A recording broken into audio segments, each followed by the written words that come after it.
Oh, damn it. There we go. Oh, come on, son. That's kind of cool though. I wonder if I can make it look like I'm like radiating sunlight. Try to crop it out of the.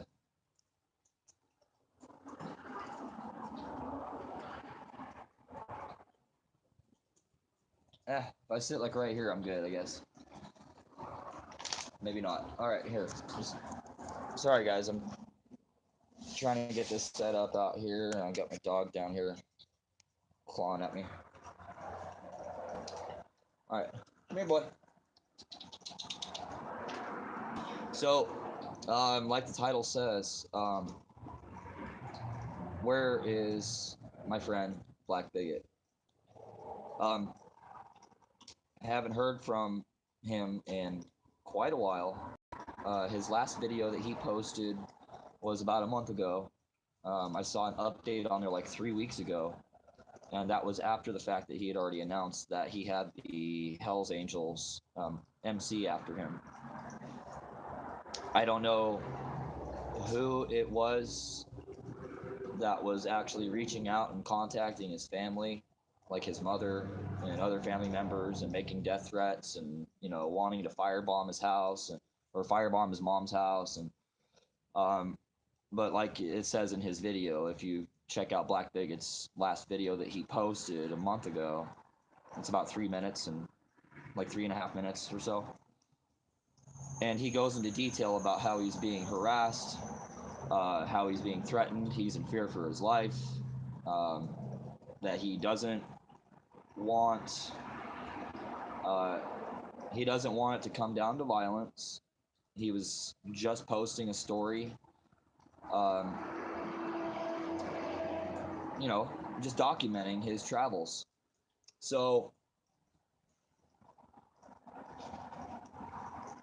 I guess I'll touch on a point that I'm very, very familiar with. Growing up around, my dad was a biker and a trucker. When he wasn't on the road trucking, he was at home building Harleys in the garage, and we would go out and ride. I've been on motorcycles since I was a little, infant. Used to ride in the backpack, on my dad's back around town. He'd take me around town, and I was maybe like a month old.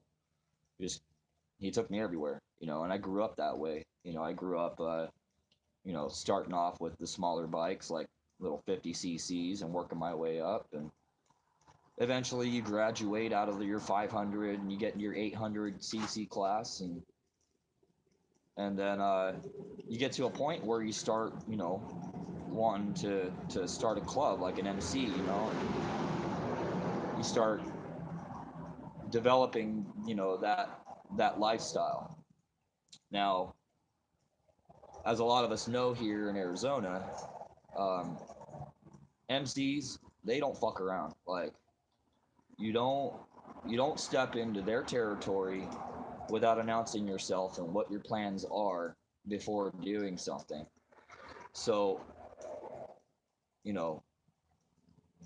I'm not trying to defend that, but at the same time I'm explaining what could have possibly happened here.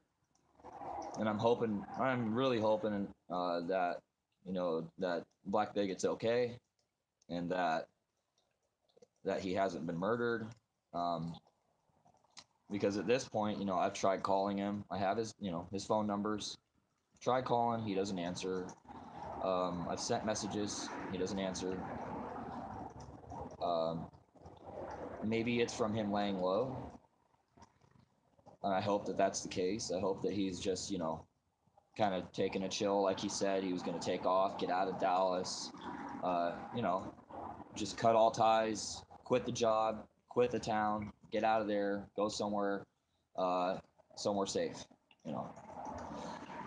Now, the downside to that is you can't really go anywhere safe in the U.S. that doesn't have a jurisdiction from an MC. there are thousands of MCs out there. I see them all the time. If I'm out, with my wife driving around, I'll see somebody in a cut, and um, 5 times out of 10 in my area, it's usually either HA or it's going to be somebody with D12, like Dirty Dozen. Obviously, they're not called, you know, D12, but um, Dirty Dozen and Hell's Angels are very, very prominent here in Arizona. They're very prominent across the entire United States, um, along with the Mongols and the Banditos are also very notorious. So when he did this, I guess what had happened is he was interviewing a prospect, is what I was told. And that turned into, I guess, him going up against, like, what? Having 50 people roll up on him and telling him that he needs to drop everything he's doing and get the fuck out of Dodge. And then, of course, that escalated. He started getting, death threats, and family started getting threats. And so really, I want to know where my friend's at. It's unfortunate. It's unfortunate that you can't even make a documentary about somebody without having it turn into violence. Now, I could understand if the individual that had the documentary being done about them, that prospect, I should say, if that prospect were involved with criminal activity or were involved with less than reputable characters that may be playing a bigger part, then I can see how that could spiral out of control very, very quickly. Quite frankly, I'm hoping that he's okay and that he reaches out to me or reaches out to D-Dub, one of us, some of us.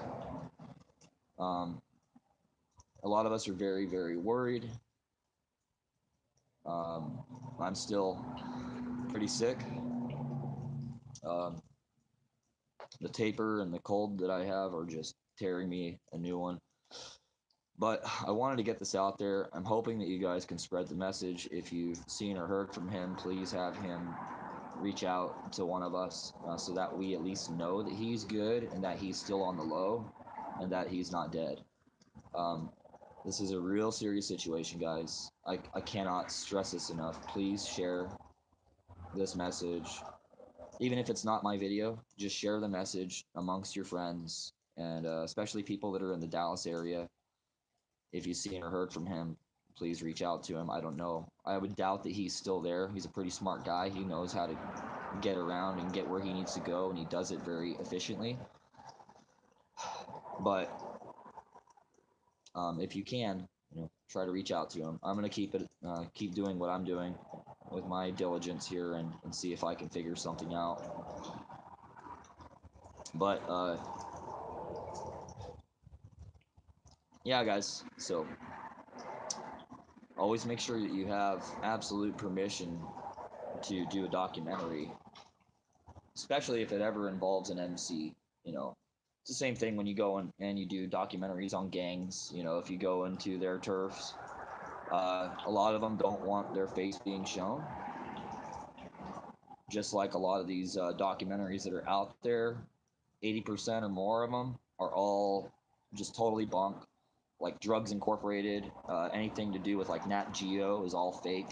Everything's paid actors. None of it's real. The real stuff is the stuff that you don't see. The real stuff is the stuff that you hear about on the news. The real stuff is what is affecting our communities, and a lot of these groups, there are gangs and there are MCs out there that do a lot of good for the community. So it doesn't necessarily mean that they're doing wrong. They just might not appreciate having their information put out there. Now, I could see if Lamont was talking to these people and this prospect went ahead and said, "Hey, you know what? You're totally cool with doing a documentary. I'm all for it," which kind of seems like that's what happened. And then maybe the MC stepped in and said, "Hey, no, you're not doing that. You guys can't be sharing this information. You can't be covering any of it. This is our operation." And that's probably where that escalated. That would be my guess. I don't know if that happened like that, but that would be my guess from my experience. When you start having people, poking around or recording things, whether it be audio, video, taking something that might be possibly evidence, you know, it can spiral out of control really, really quick. Um, so let's all just hope and pray that Lamont's okay, and let's get the word out there and do the best that we can for our brother out there. He's traveling around and he's definitely making a difference. So much love, guys, and I will see you all later.